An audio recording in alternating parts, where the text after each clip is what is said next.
ഇന്ന് നമുക്കൊരു അവൽ വിളയിച്ചത് റെഡിയാക്കിയെടുക്കാം.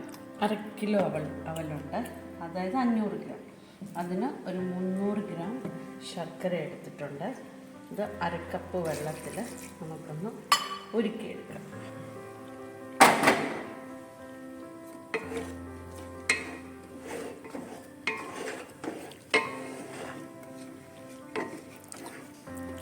ശർക്കരപ്പാനി റെഡിയായി.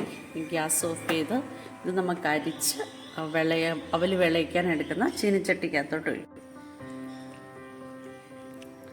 ശർക്കര അരിച്ച് ഒഴിച്ചിട്ടുണ്ട്. നന്നായിട്ടൊന്ന് തിളച്ച് വരട്ടെ. ഒരു തേങ്ങ, ഞാൻ ഒരു തേങ്ങ എടുത്തുള്ളൂ.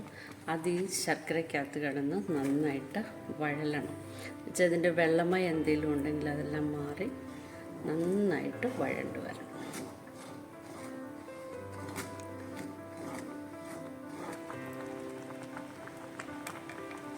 ഒരു ടേബിൾ സ്പൂൺ നെയ്യും കൂടെ നമുക്ക് ഇതിനോട് ഒന്ന് ചേർത്ത് കൊടുക്കാം.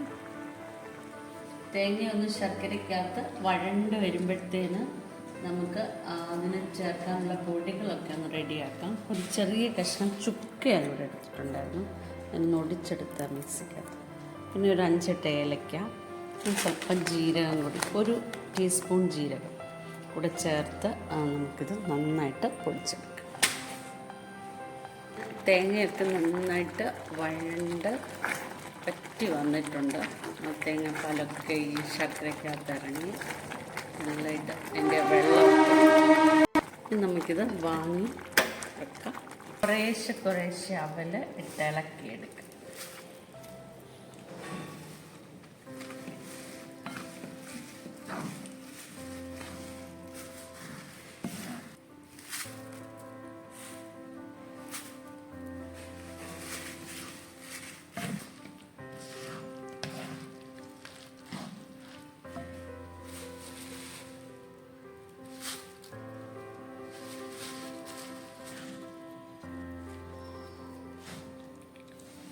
ഉരുളി പാത്രം കുറവാണ്. നന്നായിട്ട് അവൽ ശർക്കരയ്ക്കകത്ത് നന്നായിട്ട് ഇളക്കി എടുത്തിട്ടുണ്ട്. ഇനി നമുക്ക് പൊടികളെല്ലാം കൂടെ ചേർത്തിളക്കി അടച്ചൊന്ന് വെക്കാം.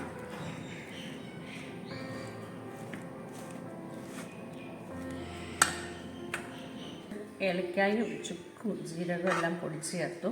ഇനി നമുക്ക് കുറച്ച് പൊട്ടുകടലയും തേങ്ങാക്കൊത്തും കൂടെ ഒന്ന് വറുത്തെടുക്കാം നെയ്ക്കകത്ത്. ആ സമയം ഇതൊന്ന് മക്കി പൊത്തി വെക്കാം, നടച്ച് വെക്കാം.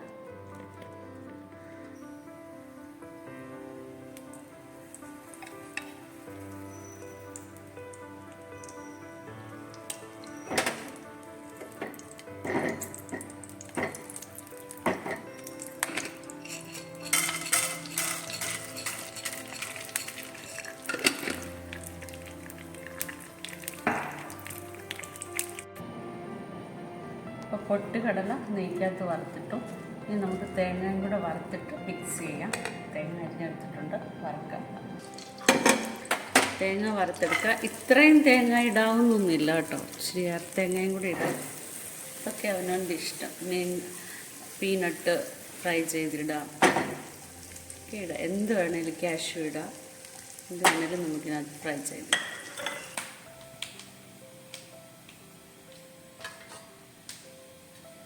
അപ്പോൾ തേങ്ങാക്കൊത്തും നെയ്ക്കകത്തായതുകൊണ്ട് ആ നെയ്യും കൂടെ ചേർത്ത് വറുത്തെടുത്തിട്ടുണ്ട്. അപ്പോൾ നമ്മുടെ അവൽ വിളയിച്ചത് റെഡി ആയിട്ടുണ്ട്. നമ്മുടെ ചാനൽ ലൈക്കും ഷെയറും സബ്സ്ക്രൈബും ഒക്കെ ചെയ്യാൻ മറക്കരുത് കേട്ടോ.